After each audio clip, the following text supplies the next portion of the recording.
Today we are going to deal with obstruction of the gut.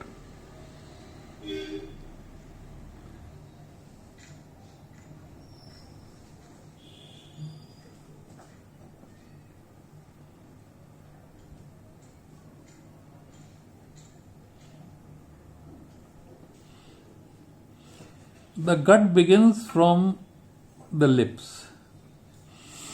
Then it crosses the respiratory tract and becomes the esophagus. It goes down the neck, through the thorax, becomes the stomach, which ends in the pylorus, becomes the duodenum, becomes the ileum,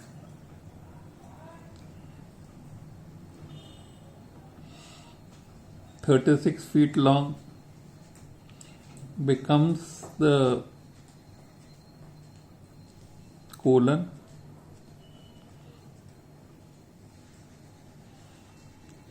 comes and ends as the ascending, transverse and descending, becomes the sigmoid colon,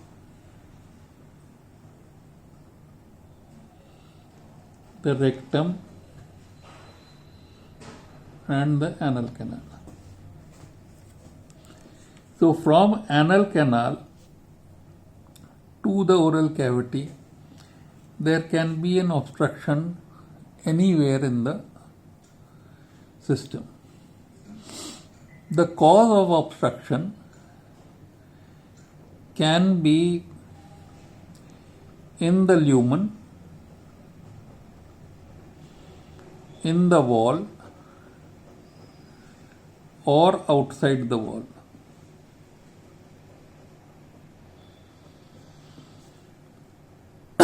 In the lumen, there can be a foreign body. In the wall, there can be atresia or malignancy. And in two places, the wall is unable to perform satisfactory peristalsis. One is at the esophageogastric junction. This is because of the congenitally deficient nerve supply, parasympathetic nerve supply. So at this junction, it is achalasia cardia. And at the sigmoid rectal junction, when you have congenital megacolon or Hirschsprung disease, and these Hirschsprung disease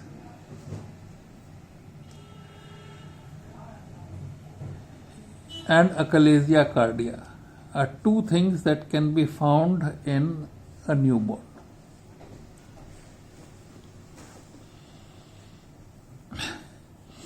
Then the bowel can twist on each other.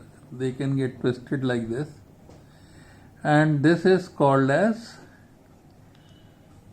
volvulus. And the second thing that can happen is that a part of the bowel can actually, the proximal part of the bowel can actually start entering the distal part, and this is called as intussusception.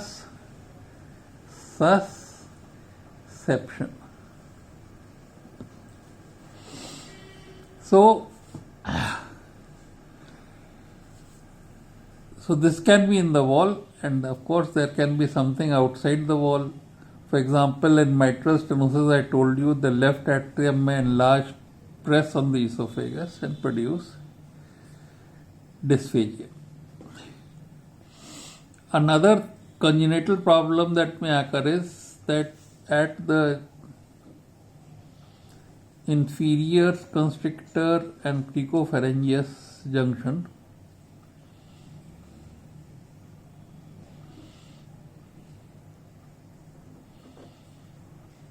there can be a herniation of the mucosa, which as the person eats may go on filling and may produce a swelling in the lateral line of neck and may sort of tilt the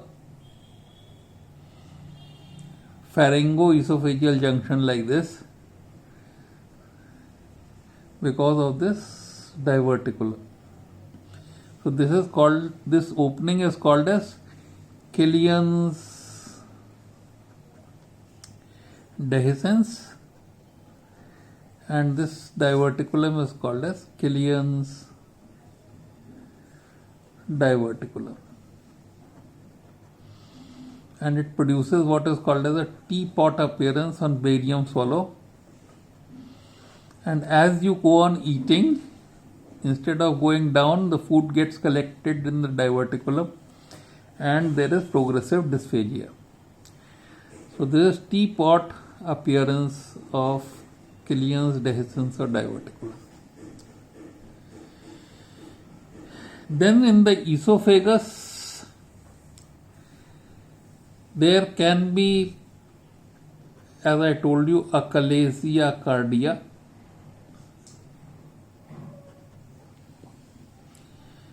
And there can be corrosive, supposing somebody takes a poison which is a corrosive poison, there can be atresia, that means narrowing of the wall of the esophagus because of fibrosis, or the left atrium may press over the esophagus in mitral stenosis, or there can be a malignancy. Then in the pyloric region there is something which is called as pyloric stenosis. And in the first part of the duodenum, a duodenal ulcer may produce a stricture or contraction. In the C of the duodenum lies the pancreas, and therefore a CA head of pancreas can produce an obstruction. In the third part of the duodenum, if there is a thin person and you apply a plaster which plasters the anti-abdominal wall and the bowel against the posterior abdominal wall, the superior mesenteric artery can sort of occlude the third part of the duodenum and would produce a obstruction, and this is called as superior mesenteric syndrome. And of course, if you cut off the plaster or leave adequate space in the POP jacket in the plaster, then the syndrome would be relieved. So superior mesenteric artery syndrome is in this third part. Then a common cause of obstruction in the ileum is fibrosis because of tuberculosis or regional ileitis or Crohn's disease. Then there can be colonic cancer,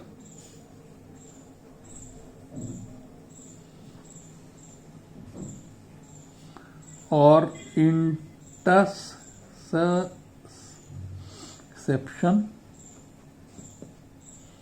at this point in the colon, in the ascending colon.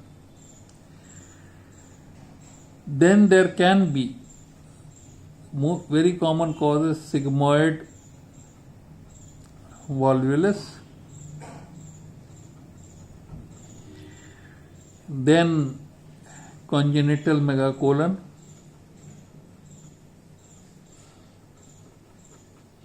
and CA rectum. So depending on the site, I have listed all the causes of mechanical obstruction of the gut. Now, broadly speaking, anything in the esophagus would lead to dysphagia. There can be a dysphagia without mechanical obstruction, and that can be neurogenic dysphagia, because the deglutition mechanism is paralyzed, spastic, or defective. An important thing that can be is that food can go wrongly into the trachea, causing aspiration, or if the palate is not adequate, it may regurgitate out of the nose. So these can be associated problems of the gut. So after understanding that there can be dysphagia up to the esophagus, pyloric stenosis is found in children, in newborns.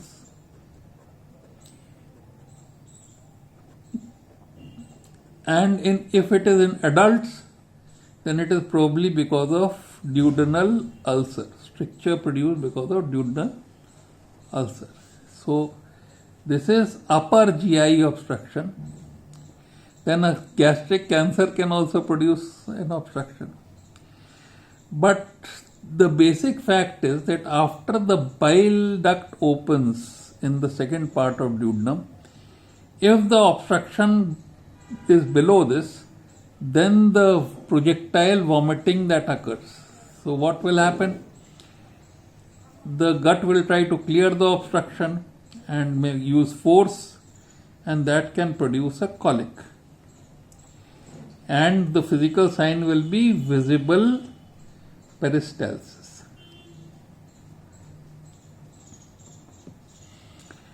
But if the obstruction is below the opening of the bile duct, then the vomiting will become bilious. The projectile vomiting will become bilious.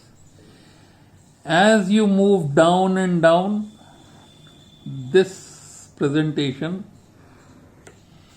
is replaced by visible peristalsis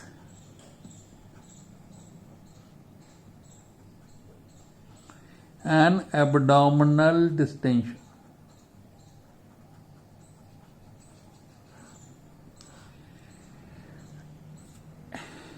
In an intussusception, in the carcinoma, you may see a lump, you may see a metastasis,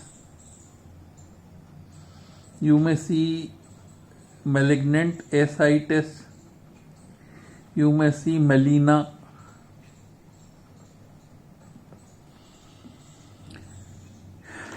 In an intussusception,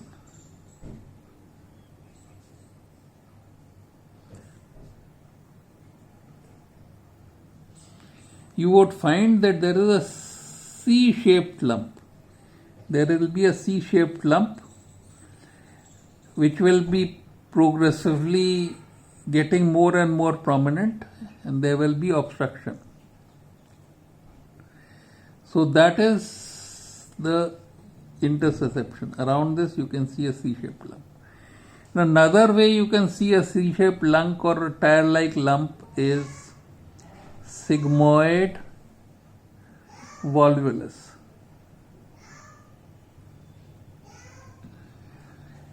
And then as you move distal, absolute constipation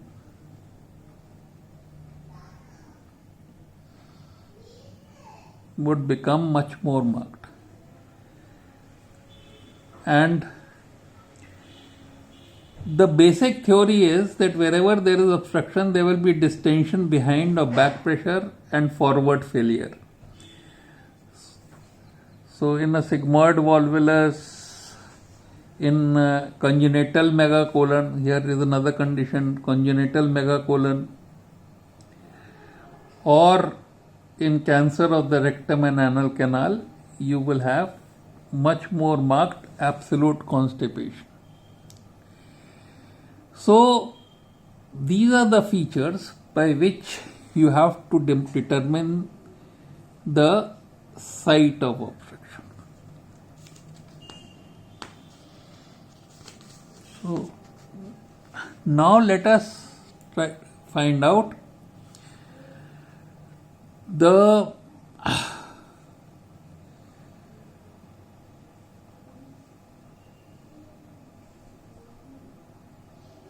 what will happen in case there is an obstruction. So if this is the bowel and here is the obstruction, the bowel, the intraluminal pressure proximal to the obstruction will increase.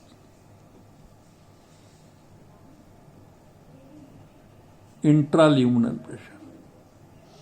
And distal to the obstruction, there will be neither content and the pressure would be low. So this is distension, and to clear the obstruction there will be increased activity of the bowel, and this will lead to visible peristalsis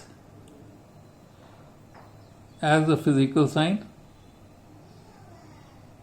right to left or left to right, and it will also present as intestinal colic. Now, this bowel wall is being supplied by the artery, and it is being drained by the vein.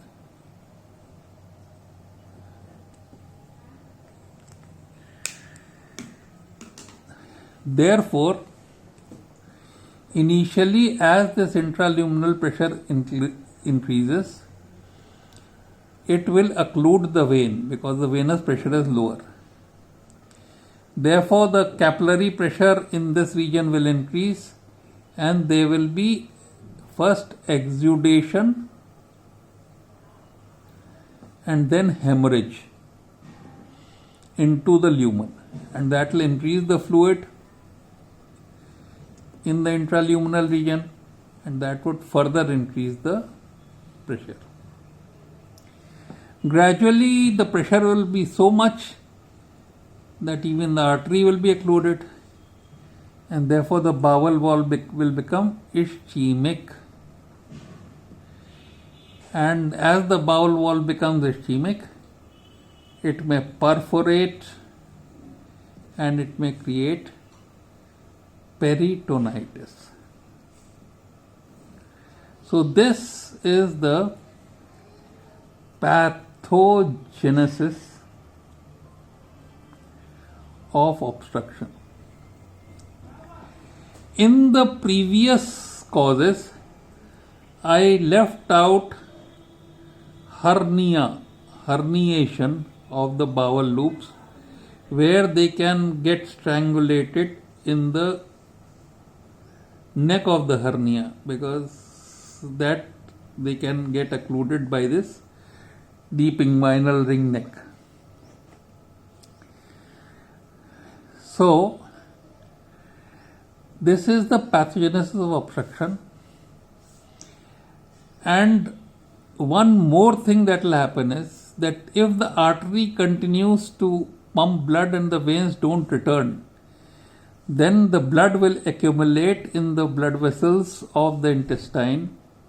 That means it will get sequestrated from the main circulation. The arteries will go on pumping blood, veins will not return, and therefore there will be a sequestration shock, which is a hypovolumic shock.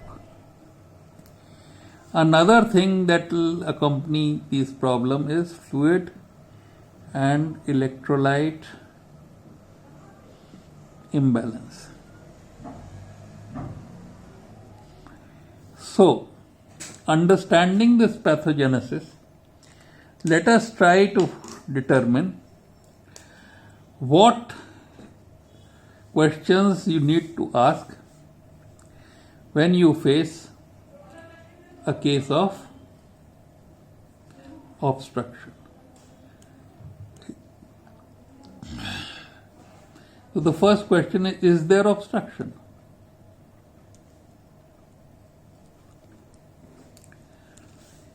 If there is dysphagia,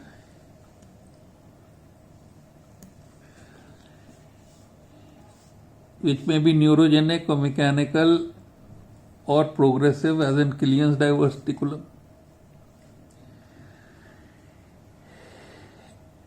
If there is stomach distension, you can feel its stomach lump. If you can feel the pylorus in a small child and there is stomach distension and there is visible peristalsis left to right in upper abdomen. Now if this is a child, it is congenital pyloric stenosis. If it is an adult, it may be duodenal ulcer causing a stricture at the just after the pylorus. Then there may be bilious projectile vomiting, bilious or non-bilious projectile vomiting, bilious plus minus projectile vomiting, telling you whether the obstruction is below or above the entry of the ampulla of Vater, the pancreatic and the bile duct. Then, of course, if there is mesenteric artery syndrome, you may have a history of a POP.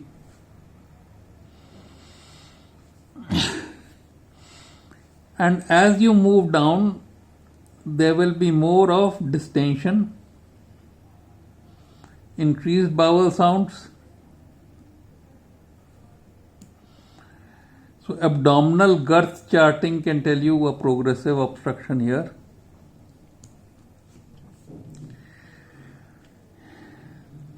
Then there may be lumps in the abdomen,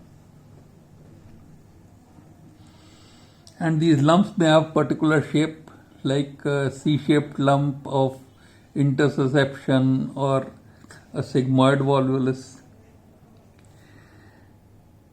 You will have absolute constipation. Then the thing is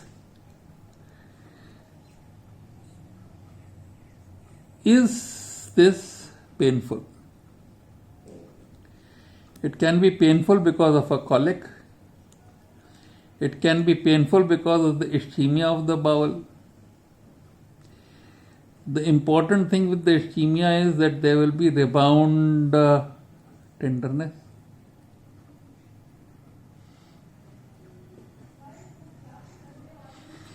And of course, the ischemic bowel can perforate.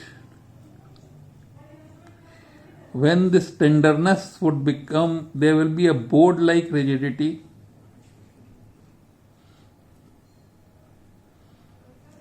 Bowel sounds would decrease, will be absent, and you may be able to demonstrate air under the diaphragm by masking of liver dullness.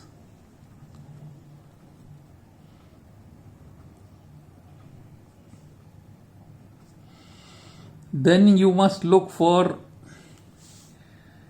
the effects of obstruction, the distal effects of obstruction, and they are in form of a sequestration shock and fluid, electrolyte imbalance.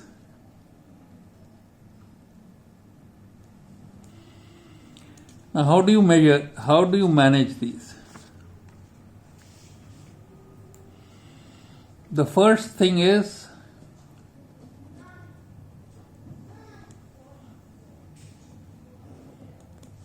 complete data collection,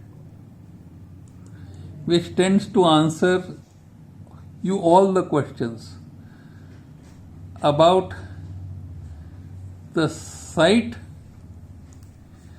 about the cause, and about the effects of obstruction. Complete data collection, which may be clinical or which may be investigational.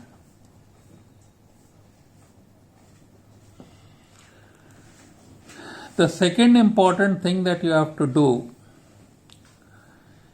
is monitor. Monitor intake output, monitor general condition, monitor intake output, monitor the status of the cause, monitor the shock, if any, monitor the status of the abdomen, whether it's in obstruction or ischemia or perforation. And an important thing is abdominal girth charting and bowel sounds. And then monitor absolute constipation and monitor fluid electrolyte balance.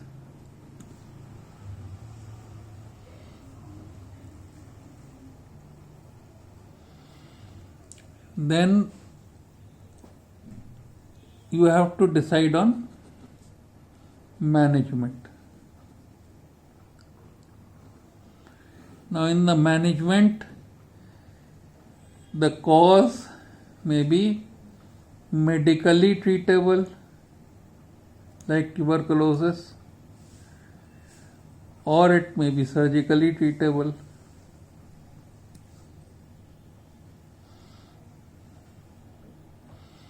But the important thing is that in this acute phase, the surgery has to be minimum. For example, if this is the bowel and it is obstructed here,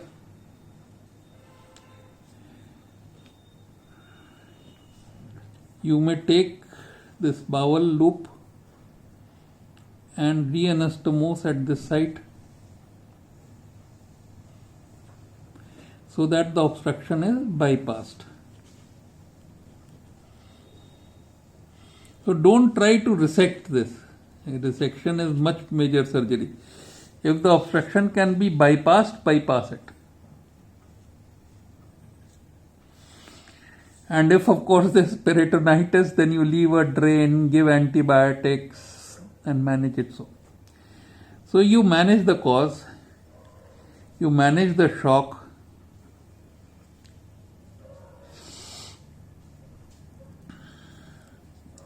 so you have always the alternative of a bypass, and of course then there is resection. Resection is always more dangerous as compared to bypass. Then you manage the shock, you manage the fluid electrolyte, you manage the infection, and of course with careful early detection, careful monitoring and careful management, you would be able to save many lives.